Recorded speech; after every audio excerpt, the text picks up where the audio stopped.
So WhatsApp guys, কেমন আছেন সবাই? আশা করি আপনারা অনেক অনেক ভালো আছেন। তো আমি কোনাবাড়ি থেকে আমি এই যে আমার ভাইয়ের কাছে আসছি 300 ফিট একটু ঘোরার জন্য। তো ভাই আমার বললো যে তুমি বনানী আসো, বনানী থেকে আমি তোমার রিসিভ করে 300 ফিট নিয়ে যাবো নি। তো আমি ওই সময় ভিডিওটা অন করতে পারি নাই, একটা প্রয়োজন ছিল, তাই জন্য একটু ভিডিওটা অন করতে পারি নাই।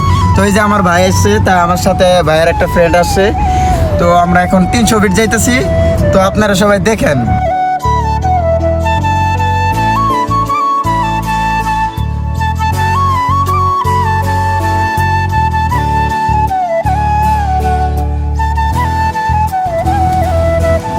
সো গাইস, এখন আমরা 300 ফিট চলে আসলাম।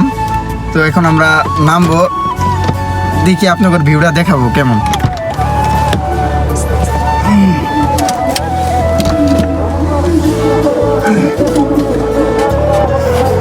এই যে 300 ফিটের ভিউ, যে আমাদের বিপ্লব ভাই 300 ফিট আমরা চলে আসলাম। বিপ্লব ভাই 300 ফিটের রাস্তাটা, এই জায়গা থেকে অনেক সুন্দর একটা ভিউ। এরকম ভিউ 300 ফিট না আসলে আপনারা বুঝতে পারবেন না এই জায়গায় কেমন ভিউ। তো বিপ্লব ভাই, জায়গাটার সম্পর্কে কোনো কিছু বলো। হ্যাঁ, অনেক কিছু বলার আছে।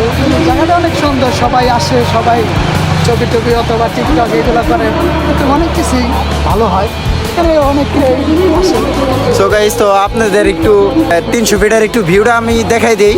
তো 300 ফিট দেখতে কেমন, তো দেখতে থাকেন আপনারা। এই যে 300 ফিট দেখেন, যারা আসেন নাই তারা একবার হলে আসবেন, 300 ফিটের ভিউটা দেখে যাবেন। কত সুন্দর একটা ভিউ 300 ফিট। প্রচুর পরিমাণ রোদ, এই রোদের জন্য চোখে কোনো কিছু দেখতেছি না, তার জন্য সানগ্লাস পরে আছি। আমার গায়ে সানগ্লাস মানায় না ভাই, একটু বড়, তুমি সানগ্লাসটা বড়। বাইরে মানাইছে ঠিকঠাক একবার সানগ্লাস।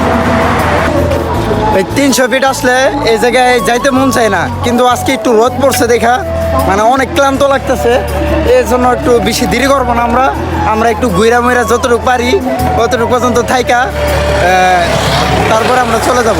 তো এই জায়গায় সবসময় যদি আইতে চান তাহলে মনে করবেন আপনারা বিকালের দিক দিয়ে আসবেন, এমন সময় রওনা দেবেন যে বিকালের দিক দিয়ে আইসা আপনারা এই জায়গায় আইসা পৌঁছতে পারেন। কত সুন্দর একটা ভিউ লোকেশন, বলছেন এই যে গাড়ি ঘোড়া সব কিছু যাইতেছে। তো আপনারা থাকেন আমাদের সাথে, আমাদের এই জায়গায় আসবেন, এই জায়গায় আসা ঘুরে টুরে যাইবেন। তো আমাদেরও ভালো লাগবো, আপনাদেরও ভালো লাগবো। যাদের মন মানসিকতা একটু খারাপ, এই জায়গায় আসবেন, তাহলে দেখবেন মনটা অনেক ভালো হয়ে যাব। তো আজকের জন্য আসি, আসসালামু আলাইকুম। সবাই ভালো থাকবেন, সুস্থ থাকবেন, আর আমার জন্য একটু দোয়া করবেন।